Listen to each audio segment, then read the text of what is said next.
My sister sold our mother's last camera for a Bali vacation and called me pathetic for crying. I'm Victoria Smith, 35, and this is how a vintage camera exposed my sister's greed to our entire family. What started as a missing heirloom turned into the biggest revelation of our lives, one that cost my sister everything she thought she deserved. If you're watching this, please subscribe and let me know where you're watching from. It started 3 weeks after Mom's funeral when I noticed her camera was missing from the glass cabinet where she'd kept it for 30 years. Mom was Margaret Smith, a retired photographer who'd captured Seattle's transformation through 5 decades.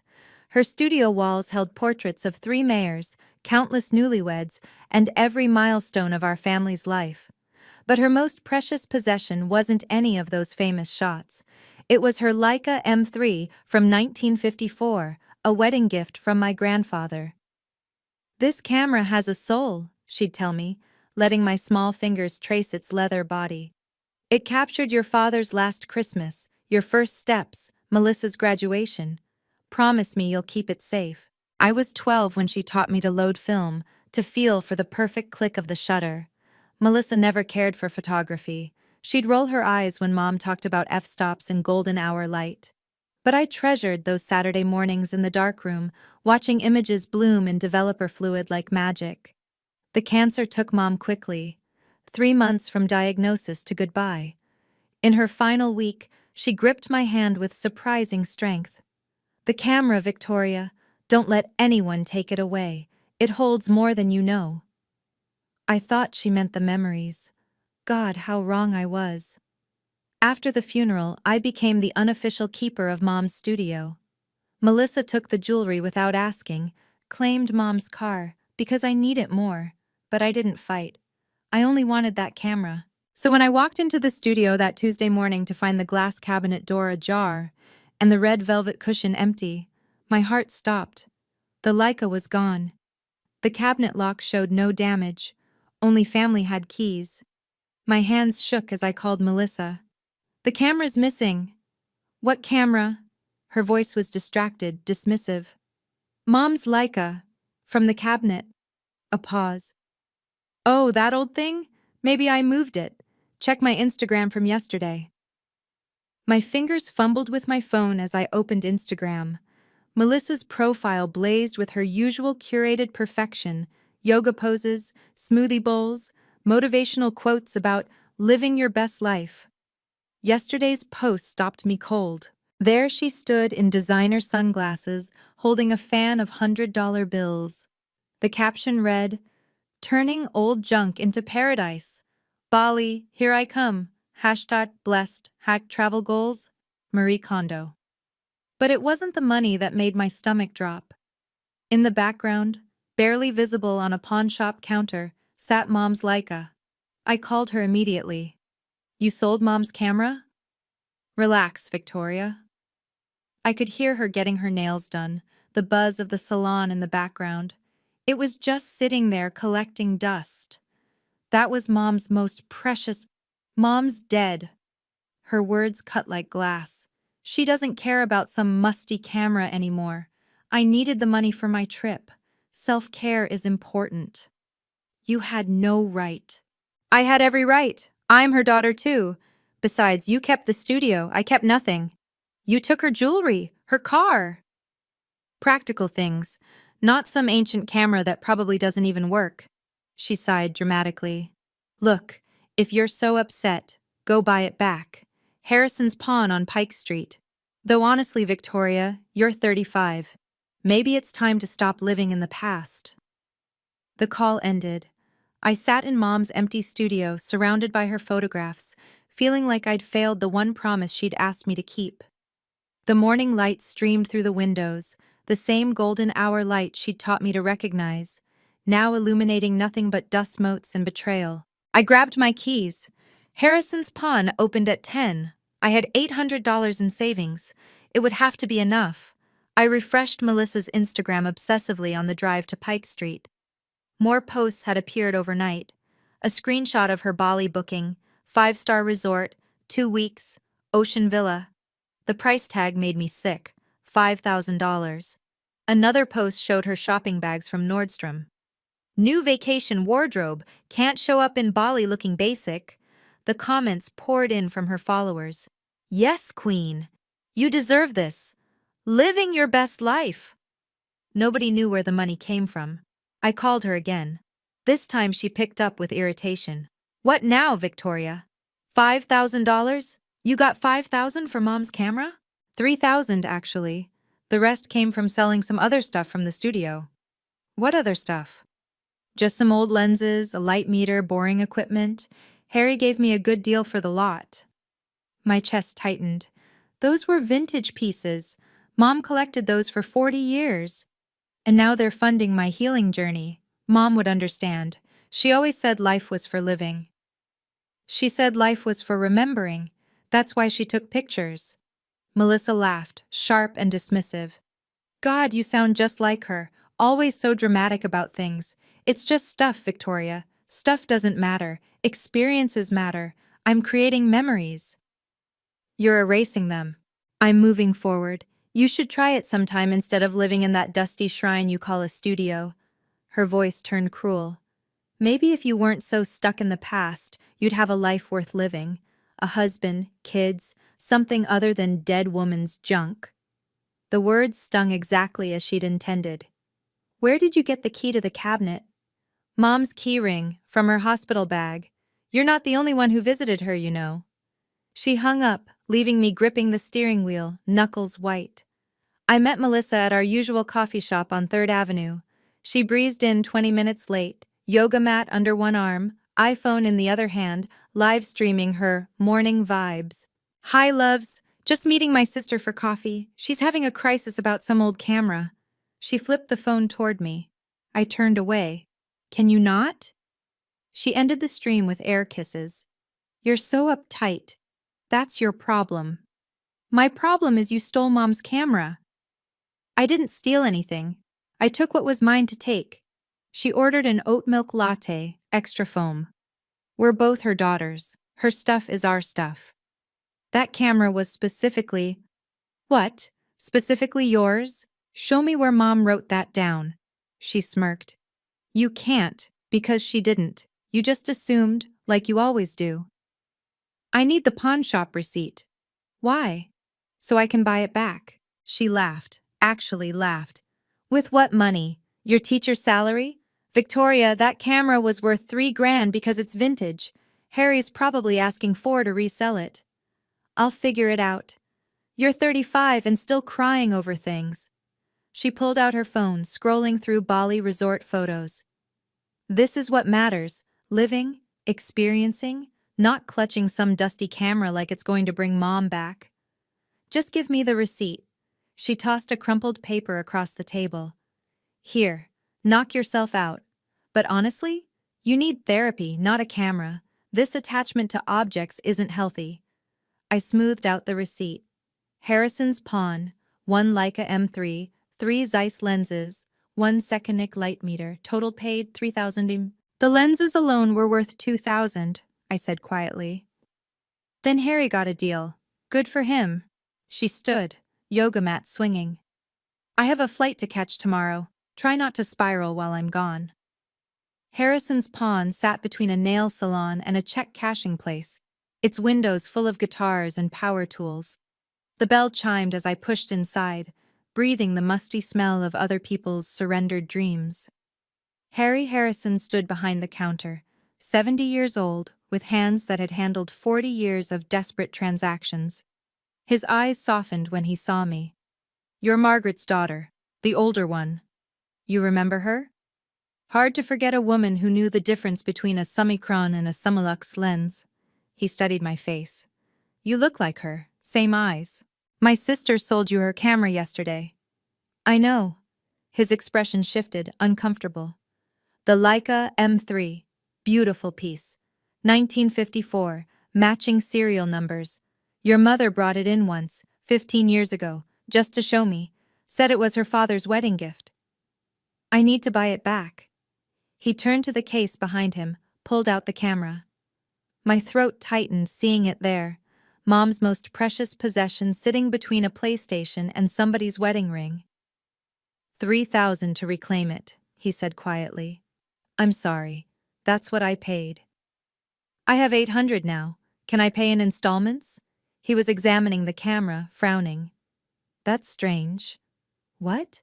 The frame counter shows 12 exposures. Your sister said it was empty. He popped open the back. There's film in here. My heart stopped. Film? Kodak Tri-X, black and white. He held it to the light. Looks like it's been in here a while. Maybe 3, 4 years based on the leader condition. Mom had been sick for 3 months. This film was from before her diagnosis. Ma'am. Harry's voice was gentle but urgent. You need to see this immediately. If this is what I think it is, your sister might have sold more than she knew. If you've ever had a family member dismiss your feelings or take advantage of your kindness, hit that subscribe button. I'm curious. What would you have done in my situation? Let me know in the comments below. And trust me, what happens next will make you rethink everything about family loyalty. Because what Harry and I discovered when we developed that film changed not just my life, but the entire future of our family's inheritance. Let's get back to that moment in the pawn shop, where everything was about to shift. Harry locked the shop door and flipped the sign to closed. I've got a dark room in the back, he said. Haven't used it in years, but developer doesn't expire if stored right. We worked in red-lit silence, the familiar ritual Mom had taught me. Developer, stop bath, fixer. The film strip emerged like a message from the grave. 24 frames. Harry hung them to dry while I studied them through a loop. 23 photos were family shots. Mom's last healthy Christmas, Melissa and me at her studio, the cherry blossoms at the International District. Normal memories. Frame 24 was different. That's a document, Harry said, adjusting his glasses. It was a photograph of a handwritten paper, Mom's distinctive cursive filling the page. At the top, Codicil to Last Will and Testament of Margaret Chen Smith. My hands shook as I read through the loop. Dated 6 months after her original will. Properly witnessed by 2 signatures I recognized, her doctor and her attorney's paralegal. The corporate seal of Davidson and Associates was clearly visible. This is legal, Harry whispered. This is a binding modification to her will. The key paragraph made my knees weak. If my daughter Melissa sells, pawns, or otherwise disposes of any family heirloom or studio equipment without her sister Victoria's written consent, she forfeits all rights to her inheritance. The entirety of my estate shall pass to Victoria alone. Below that, Mom's explanation. Those who cannot treasure memories should not profit from them. Harry made enlarged prints while I stood frozen. Your mother was a smart woman. She knew exactly what she was doing. But why hide it in the camera? Because she knew. Somehow, she knew who would keep it and who would sell it. I read the codicil 3 more times, each word in Mom's careful handwriting burning into my memory. I, Margaret Chen Smith, being of sound mind and body, do hereby modify my last will and testament with the following conditions. My estate, valued at approximately $2 million, including the Seattle property, investment accounts, and studio assets, was to be divided equally between my daughters Victoria and Melissa. However, I add this provision. If Melissa sells, pawns, or otherwise disposes of any item from my studio or personal collection without Victoria's written permission, she forfeits all inheritance rights. Everything passes to Victoria. I make this modification knowing my daughters' natures. Victoria treasures memories. Melissa treasures money. This is not punishment, but protection, for the legacy I spent a lifetime building, and for Victoria, who will preserve it. The person who cannot value a simple camera will not value a fortune wisely. Below were the witness signatures and notary seal. The date was January 15, 2022. Mom had been diagnosed in March. She knew she was getting sick, I whispered. Harry nodded. The frame before this shows your mom holding the document like a selfie, proof she authored it. Smart lady. Why didn't she tell anyone? Maybe she hoped she wouldn't need to. Maybe she hoped Melissa would surprise her. He printed extra copies. You need to call that law firm, today. I thought about Melissa, probably packing for Bali right now, posting about manifesting abundance. She had no idea she just manifested the opposite. Your mother protected you, Harry said gently, even from beyond. She protected both of us. Melissa from her own worst impulses, me from being taken advantage of. What are you going to do? What Mom wanted. Follow the law. Mr. Davidson's office occupied the 40th floor of the Columbia Center. His paralegal, Jennifer, was the one who'd witnessed Mom's codicil. I remember this, Jennifer said, studying the photograph. Mrs. Smith came in alone, very specific about the wording. We tried to convince her to file it formally, but she insisted on keeping it private. Davidson examined the prints through his reading glasses. This is absolutely binding. The witnesses, the notarization, the language, all legal. The photographic evidence with metadata showing the date? Brilliant. So, Melissa really loses everything? According to this, yes. The moment she sold that camera without your permission, she triggered the forfeiture clause. He leaned back. Your mother's estate is substantial. The house alone is worth $1.2 million. The investment accounts, another $800,000. Melissa's planning to leave for Bali tomorrow. We need to act fast. There's a family gathering this weekend, correct? I nodded. Saturday. Our cousin's engagement dinner. Melissa organized it at Giovanni's. Perfect. We'll make the announcement there. Public, witnessed, undeniable. He pulled up the estate files. Your mother was clever. The original will is simple, equal division. No one would suspect a codicil existed. Should I tell Melissa beforehand? Absolutely not. Let her enjoy Bali. The return will be that much more educational. His expression was professionally neutral, but I caught a glimmer of satisfaction. Your mother paid me to protect her daughter's interests. Sometimes that means protecting them from each other. Jennifer prepared the documents while I sat with the weight of $2 million and a sister who'd sold it all for a vacation. Outside, Seattle's skyline stretched toward Elliott Bay. Somewhere out there, Melissa was probably getting a spray tan, completely unaware that her greed had just cost her everything. Melissa's Instagram became a countdown to disaster. Bali in 24 hours, with champagne emojis, packed and ready for paradise, with a flat lay of designer swimsuits. Goodbye, Seattle Gray. Hello, Bali Sun. The family group chat buzzed with her updates. Can't wait to see everyone Saturday before I jet off. Giovanni's at 7, my treat for appetizers.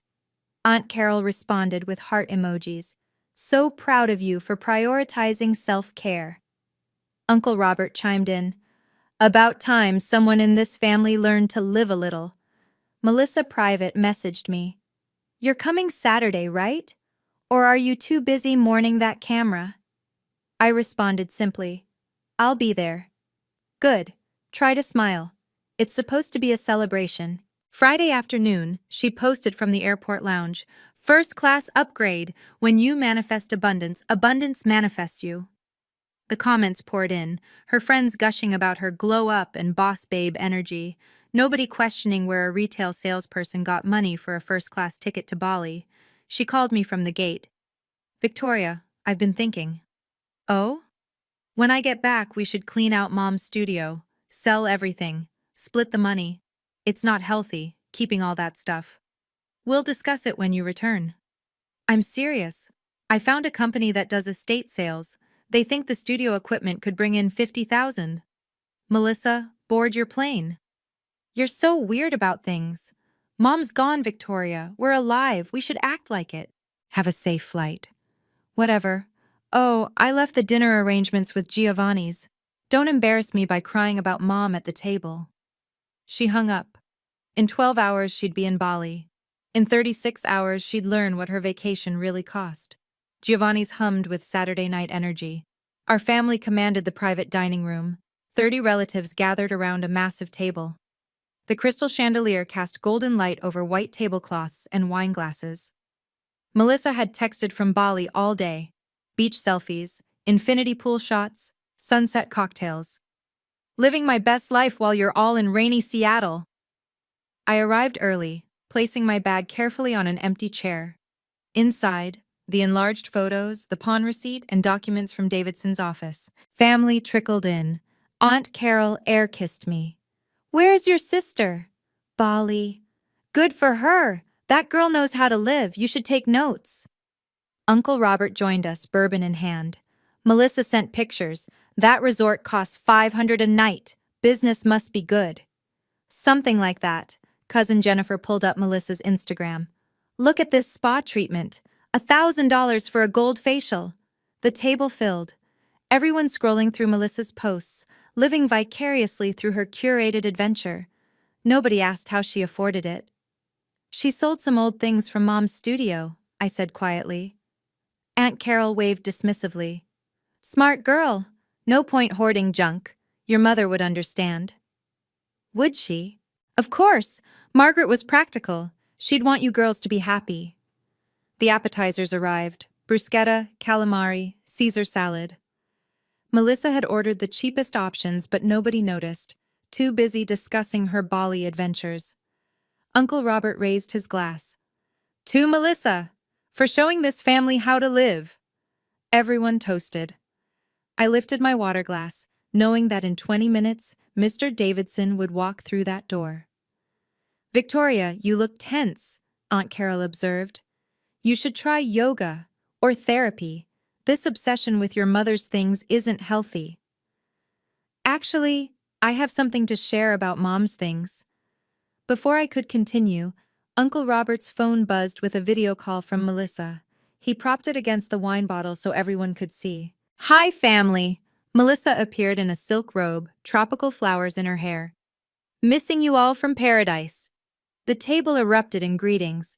She gave a virtual tour of her villa, the marble bathroom, the private plunge pool. "This is what happens when you stop living in the past and embrace abundance." "Tell them how you afforded it," I said. Melissa laughed, bright and dismissive. "I told you, Victoria. I sold some junk from Mom's studio. That old camera, some dusty lenses, turned clutter into paradise." "Mom's Leica," I clarified. "Her father's wedding gift." "Here we go." Melissa rolled her eyes dramatically. "Everyone, prepare for Victoria's guilt trip about sentimentality." The relatives chuckled uncomfortably. Aunt Carol patted my hand. "Honey, it's just a camera." "Exactly," Melissa continued. "Victoria's still crying about it. Can you believe it? I'm 32, she's 35, and she's sobbing over a piece of metal. Because it meant everything to Mom. Mom's dead." Melissa's words echoed in the suddenly quiet room. "She doesn't care about cameras or studios or any of that. But Victoria wants to turn Mom's workspace into some creepy shrine." Uncle Robert cleared his throat. "Melissa's got a point. You can't live in the past." "See?" Melissa gestured at the screen. "Everyone agrees. Victoria, you need help. This hoarding tendency, this obsession with objects, it's not normal." Jennifer nodded. "My therapist says holding on to deceased parents' items can prevent proper grieving." "Thank you," Melissa practically shouted. Finally, some sense. I did Victoria a favor, forcing her to let go. The table murmured agreement. I sat quietly, watching the door. I stood slowly, my water glass catching the chandelier light. The room quieted. "You're right, Melissa. Mom is dead." My voice was steady, calm. "She died 3 months ago, holding my hand, worried about what would happen to her legacy." "Oh God, here comes the martyrdom," Melissa sighed from the screen. "No martyrdom, just facts." I pulled out the pawn receipt. "You sold Mom's Leica M3 for $3,000, plus her vintage lenses, her father's light meter, items worth $15,000, sold for $3,000. So? I needed quick cash. For a $5,000 vacation." Aunt Carol shifted uncomfortably. "Victoria, what's your point?" "My point is that Mom knew this would happen." I pulled out the photographs. She knew Melissa's nature, so she planned for it. The table leaned forward. On screen, Melissa's smile faltered. "What are you talking about?" "The camera you sold? There was film inside. Undeveloped film from 3 years ago. So? 23 family photos and one document. I held up the enlarged print. A legal codicil to Mom's will. The room went silent. Even the background restaurant noise seemed to fade. Melissa laughed nervously. "You're making this up." "Mr. Davidson doesn't think so." As if on cue, the door opened. Davidson entered in his navy suit, briefcase in hand, Jennifer beside him with a folder of documents. The family turned to stare. On the screen, Melissa's face had gone pale beneath her tropical tan. "Good evening," Davidson said formally. "I'm here regarding the estate of Margaret Chen Smith." Uncle Robert stood. "What's going on?" "There's been a development regarding the inheritance." Melissa's voice cracked through the phone speaker.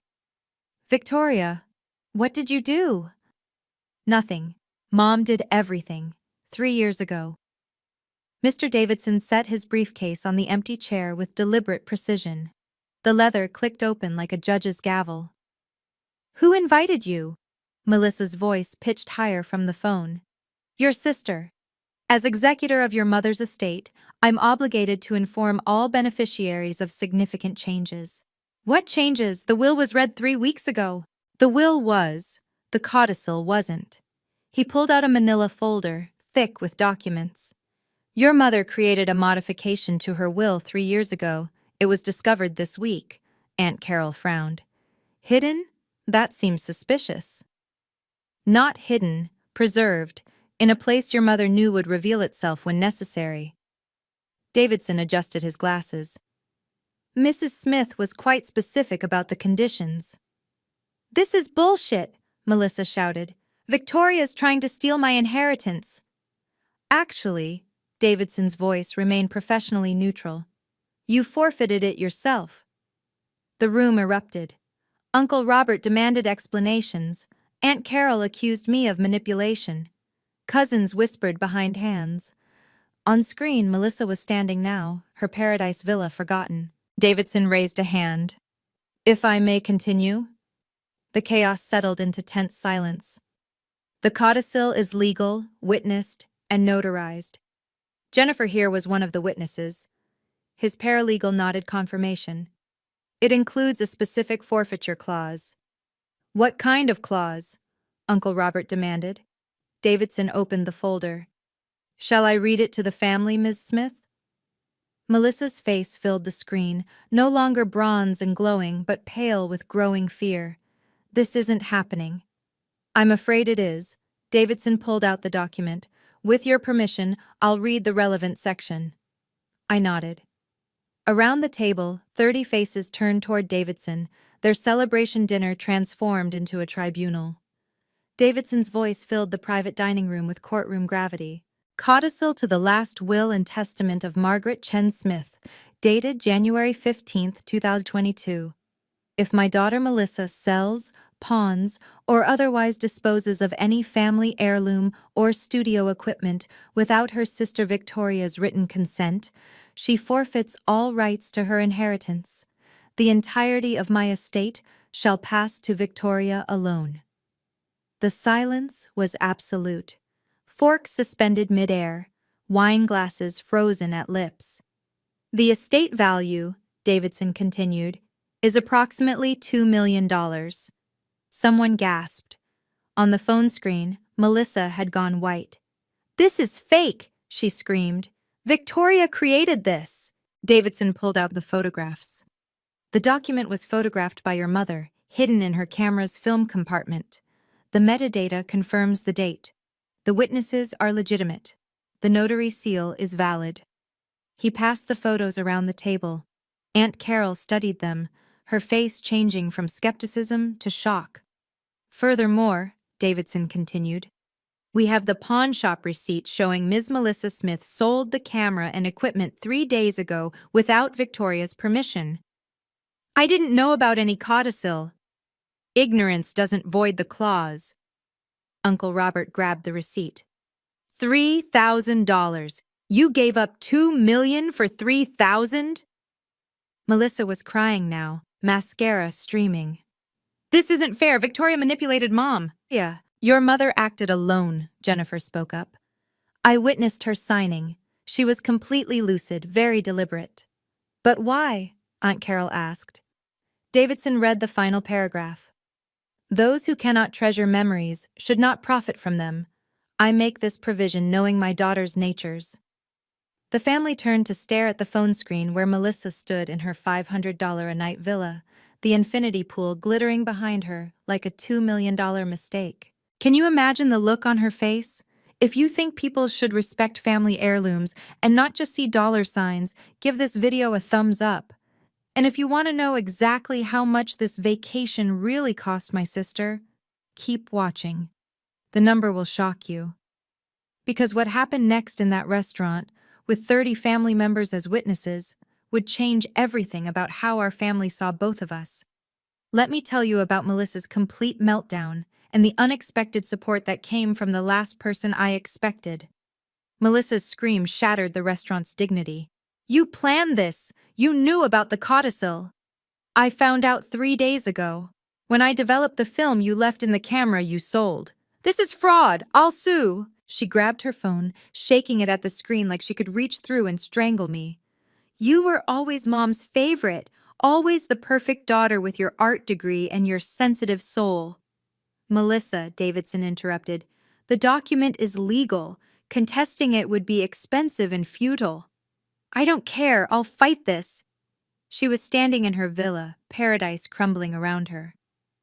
That camera was half mine. The studio was half mine. According to your mother, ownership required stewardship.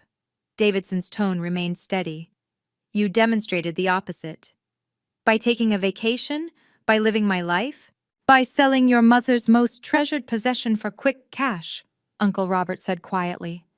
Everyone turned. He was studying the pawn receipt. $3,000, Melissa. You sold your birthright for $3,000. It was just a camera. No, Aunt Carol spoke up, surprising everyone. It wasn't. I remember Margaret with that camera. Every family event, every milestone. She taught Victoria photography with it. So what? So you knew what it meant, and you sold it anyway. Melissa turned her fury back to me. You're going to give me my half. I know you. You're too soft to keep it all. The law says otherwise, Davidson interjected. Screw the law. We're sisters. We are, I said quietly. Which is why you knew I'd never fight you for the jewelry, the car, or anything else you took.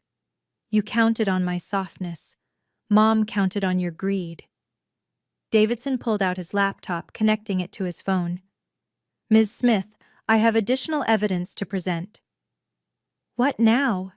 Melissa's voice cracked. The screen filled with a video.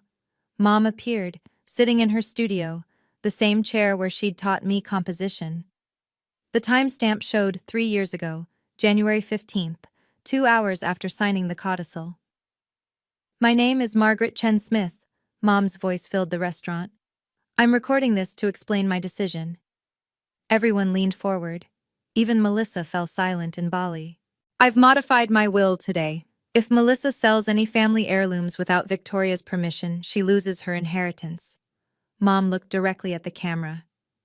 I do this not from cruelty, but from wisdom. Melissa has always valued things only for their monetary worth. Victoria treasures them for their memories. She held up the Leica. This camera will be the test. If Melissa can respect it, keep it in the family, then she's grown. If she sells it the moment I'm gone, then I've protected Victoria from a lifetime of being exploited. This is emotional manipulation, Melissa shouted. Mom continued as if anticipating the objection. Melissa will call this unfair. But what's unfair is taking advantage of your sister's gentle nature. What's unfair is selling memories for vacations. Harry from the pawn shop stood up from a corner table. I hadn't noticed him arrive. I can confirm the camera contained this film, undeveloped for 3 years. Jennifer added, I have the original notarization records. Everything is legitimate. The evidence mounted like stones on Melissa's chest. On screen, she sank onto her villa's designer couch, the paradise view mocking her with its temporary beauty. $2 million, she whispered. I lost $2 million. You lost more than that, Aunt Carol said quietly. The family's shift was palpable, like wind changing direction. Aunt Carol pushed back her chair, moving from Melissa's empty seat to sit beside me. Margaret knew, she said softly. She knew exactly who her daughters were. Uncle Robert set down his bourbon. Melissa, how could you sell your mother's camera? You just toasted me for it, Melissa shot back. You all said I was smart to live my life. We didn't know you sold something precious for vacation money, Cousin Jennifer said. We thought you'd saved, or gotten a bonus. You all encouraged me. We encouraged you to heal, to travel, Aunt Carol's voice turned cold, not to pillage your mother's legacy. One by one, the relatives turned their backs to the phone screen. The symbolic rejection was devastating. Melissa watched her family literally turn away.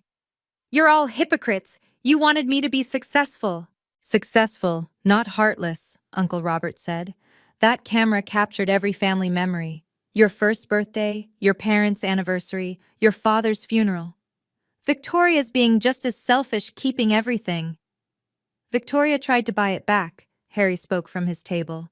She offered me her entire savings, $800, everything she had.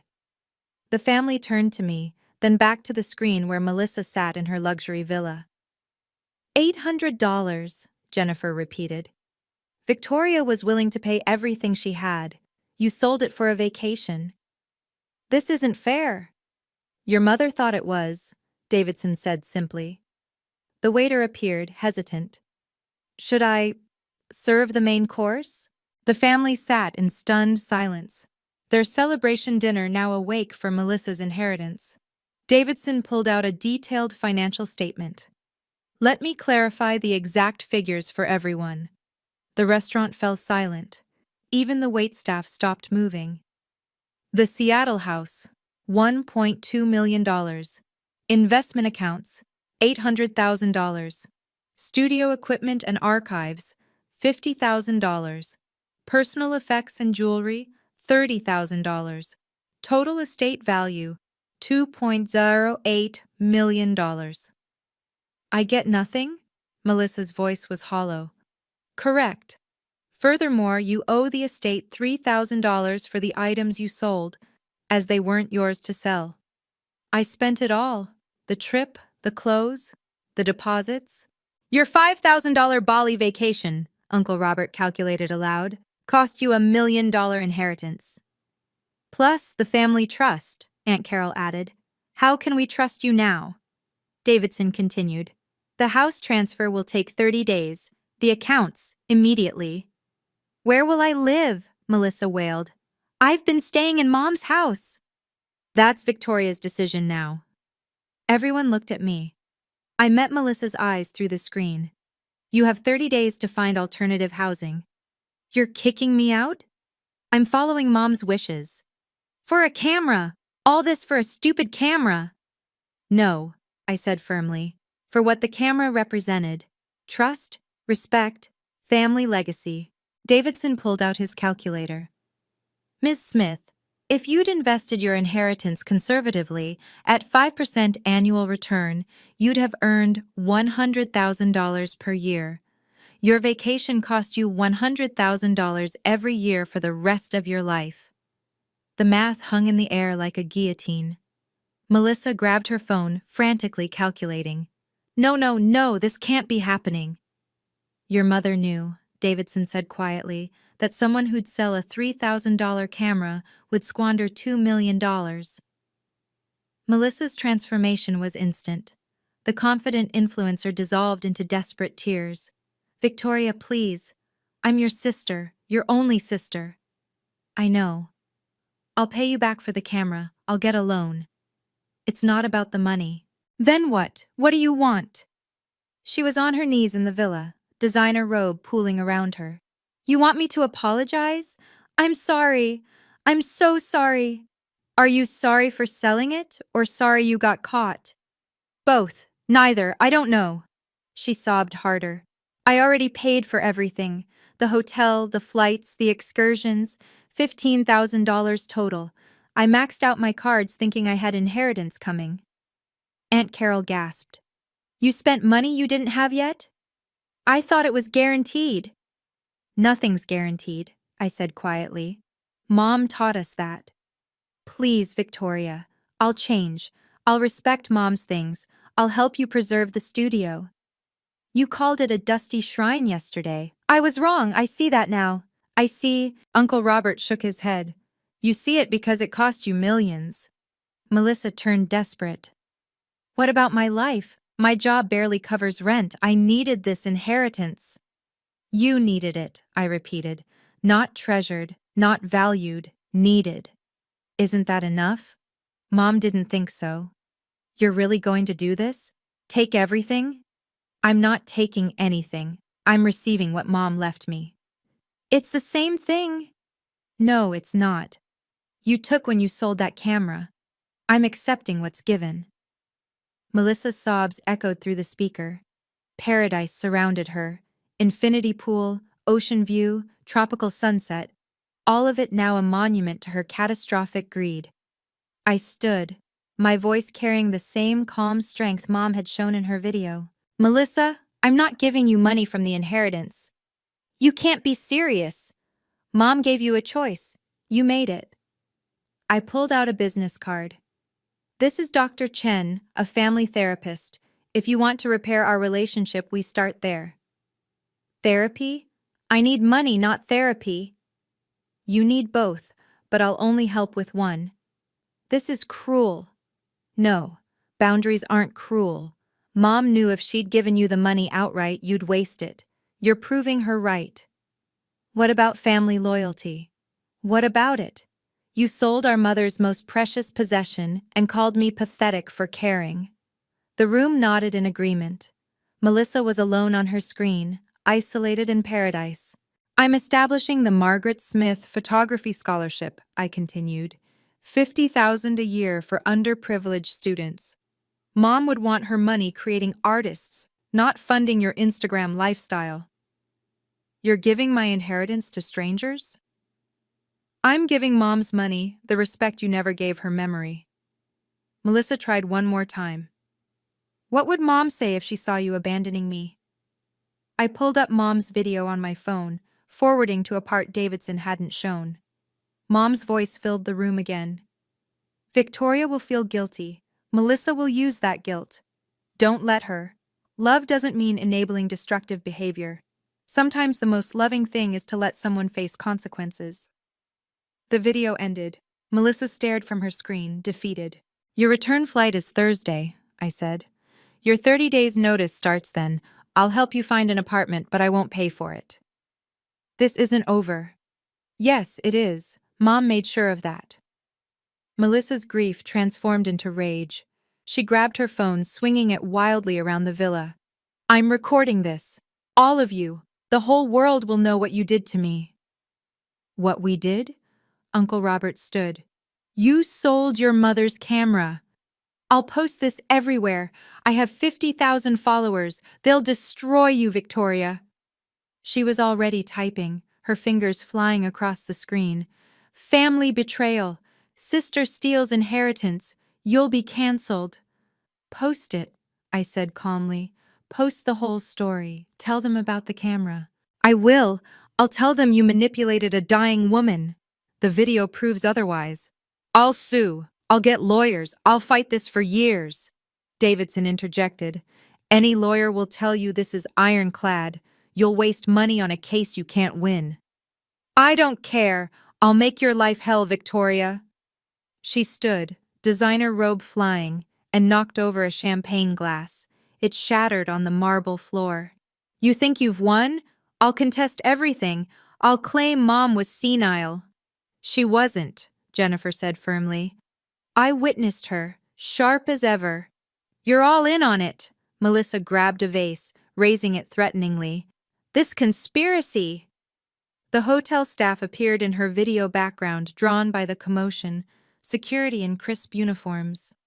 Ma'am, is everything all right? No, my family is stealing from me. The security guard looked confused. "Ma'am, please put down the vase." She threw it. It exploded against the wall. The guards moved in. "Don't touch me! I paid for this room!" "Ma'am, we need you to calm down." The phone fell, showing only ceiling as sounds of struggle filled the speaker. Then the call ended. The silence after Melissa's call ended was profound. Then Aunt Carol stood and walked over to embrace me. "Your mother would be so proud." One by one the family rose. Uncle Robert clasped my shoulder. "You handled that with more grace than I would have." "She's still my sister." "Which makes this harder, not easier." Cousin Jennifer hugged me. "You did the right thing." The support was overwhelming. These same people who'd toasted Melissa's vacation an hour ago now surrounded me with understanding. "We didn't know," Aunt Carol said. "We thought Melissa was finally healing from grief." "She was spending it," Uncle Robert added grimly. Harry approached from his corner table. "Your mother was a wise woman. She knew this day would come." "How?" Jennifer asked. "Because Melissa had done it before," Harry revealed. "Years ago, your mother came to my shop looking for her father's watch. Melissa had pawned it.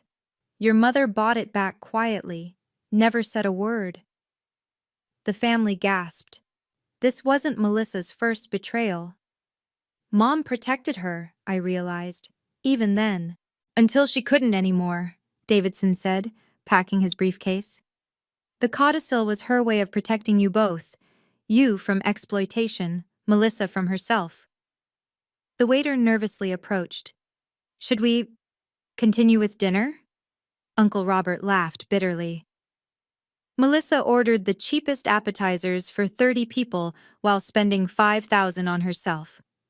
"I'll cover dinner," I said. "Mom would want us together." "With your new inheritance?" Aunt Carol asked gently. "With my teacher's salary.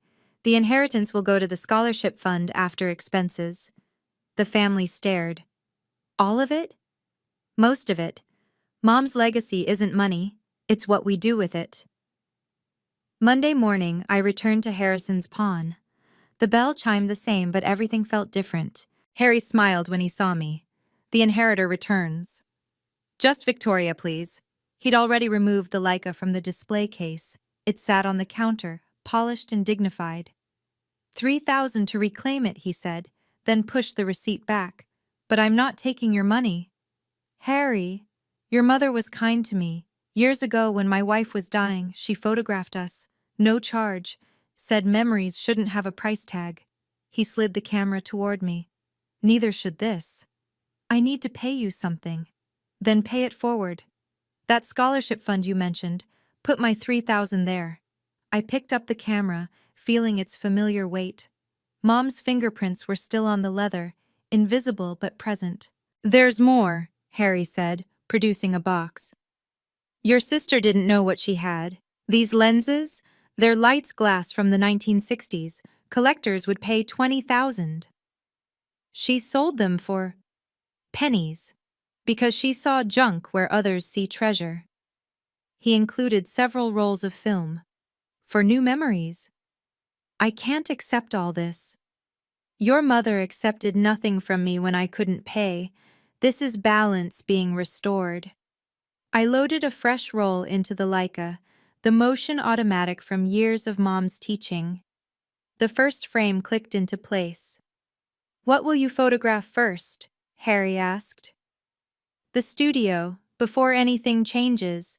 Mom would want it documented." "She documented everything else," he smiled, "except herself, too busy capturing everyone else's stories."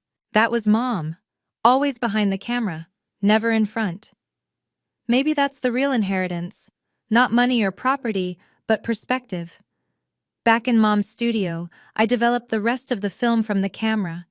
Each image emerged in the developer like messages from the past. Christmas dinner, 3 years ago. Mom healthy, laughing. Melissa and me on either side, before everything changed. The cherry blossoms at the International District. Mom's hands holding the Leica, teaching a young student. The last frame made me gasp. It was a self-portrait of Mom, holding a letter. I could read it clearly in the enlargement. My dear Victoria, if you're reading this, you found the film. I knew you would. You always saw what others missed. I'm not punishing Melissa. I'm protecting you both. She needs to learn that value isn't monetary. You need to learn that kindness requires boundaries. The camera was never about the camera. It was about what we choose to preserve versus what we're willing to sell. I've watched Melissa sell pieces of our history for years. Grandpa's watch, grandma's rings, always thinking I didn't notice. I bought them back each time, but I won't always be here to fix her mistakes. This codicil isn't about money, it's about truth. Melissa will sell the camera because that's who she is. You'll try to save it because that's who you are. And in that moment, you'll both reveal yourselves completely. Use the inheritance wisely, not to punish, but to build. Create something that honors memory while serving the future. And forgive Melissa, eventually, not for her sake, but for yours. She's broken in ways money can't fix, but you're strong in ways she'll never understand. All my love, Mom. I sat in the dark room, crying for the first time since finding the will. Not from sadness, but from understanding. Mom had orchestrated everything, even her final lesson. 2 weeks later, Melissa stood at my apartment door. No designer clothes, no perfect makeup. She looked exhausted, humble. "Can we talk?" I let her in. She sat on Mom's old couch, the one she'd called outdated last month. "I canceled the rest of the trip, came home early. Why? The hotel kicked me out after my meltdown. The video went viral, but not how I planned." She showed me her phone. The comments were brutal. "Spoiled brat sells dead mom's camera. Karma is beautiful. $2 million vacation. I'm sorry that happened. Are you?" "Yes, public humiliation wasn't part of Mom's plan. Just private consequences?" "Just consequences." She pulled out an envelope. $3,000. I sold my car. "You didn't have to." "Yes, I did. It's not about the money anymore." She looked around the apartment, seeing Mom's photos on every wall. "I never understood why you kept all this." "Because every picture tells a story. I thought they were just old." "Old doesn't mean worthless. I'm seeing a therapist, the one you recommended." She twisted her hands. "She says I have issues with attachment, that I sell things before they can be taken away." Mom knew that. "How?" "Because she watched you do it for years, but she loved you anyway." "Loved me enough to disinherit me?" "Loved you enough to show you who you are, and give you a chance to change." Melissa stood to leave, then paused. "The scholarship fund. Can I contribute when I get back on my feet?" "Of course. Don't give me any inheritance money. Mom was right. I'd waste it." It was the first honest thing she'd said in years. The Margaret Smith Photography Foundation launched 6 months later. The studio became a teaching space, Mom's equipment finally serving new hands. The first scholarship recipient was Maria, 19, from White Center. She held the Leica like it was made of gold. "This is the actual camera?" "The one that started everything," I confirmed. "I read about what happened. Your sister made a choice.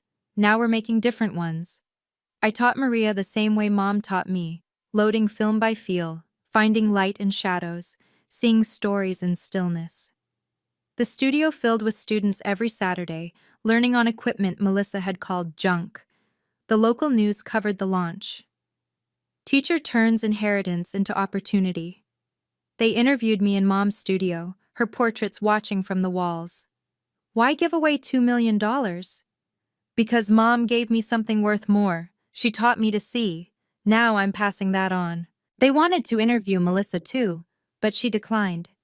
She was working 2 jobs, living in a small apartment in Renton, rebuilding. The Foundation's first exhibition opened at the Seattle Art Museum. Through Margaret's lens, 50 years of her photography. The mayor attended. 300 people came. Melissa arrived late, standing in the back. She studied each photograph, seeing our family history properly for the first time. The camera that captured it all sat in a place of honor, behind glass but still working. It really was never about the camera, she said quietly. No, it was about what the camera represented. I sold our history for a vacation.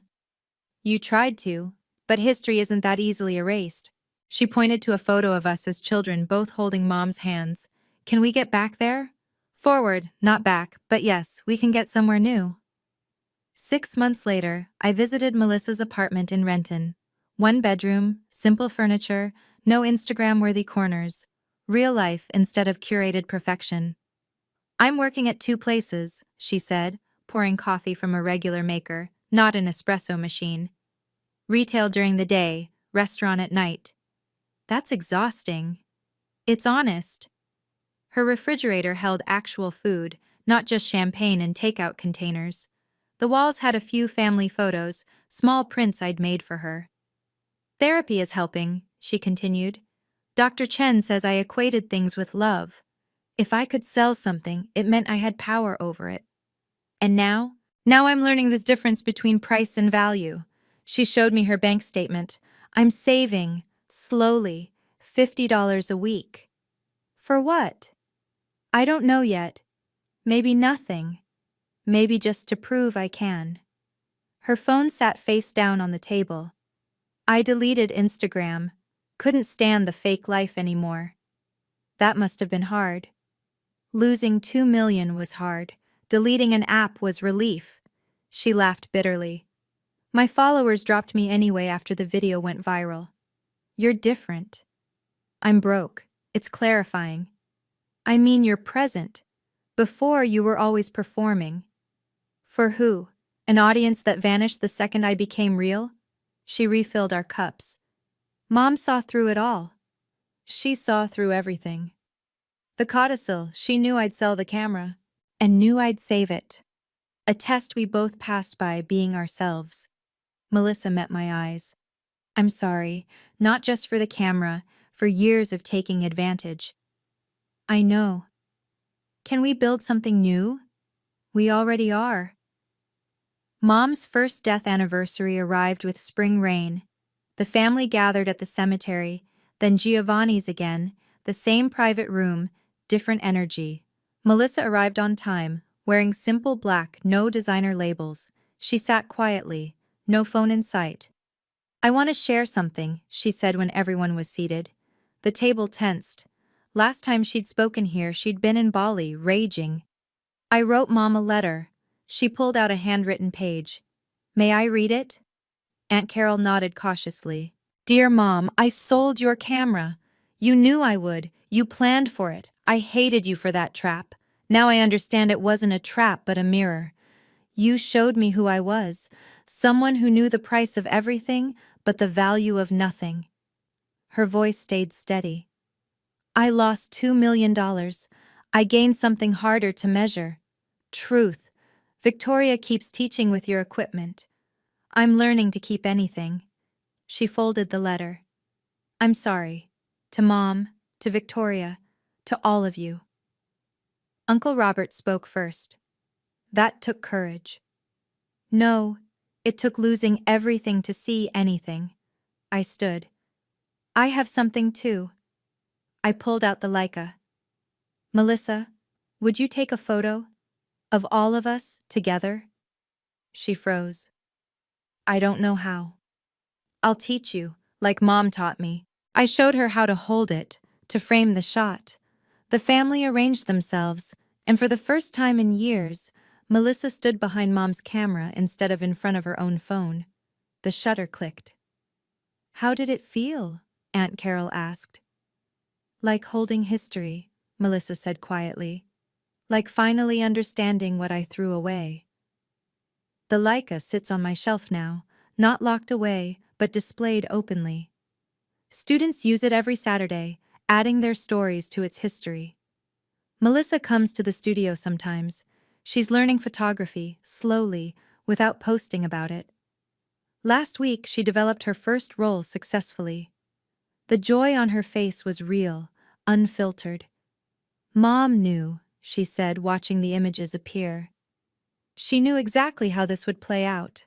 Her final lesson. Expensive lesson, $2 million. The lesson was free.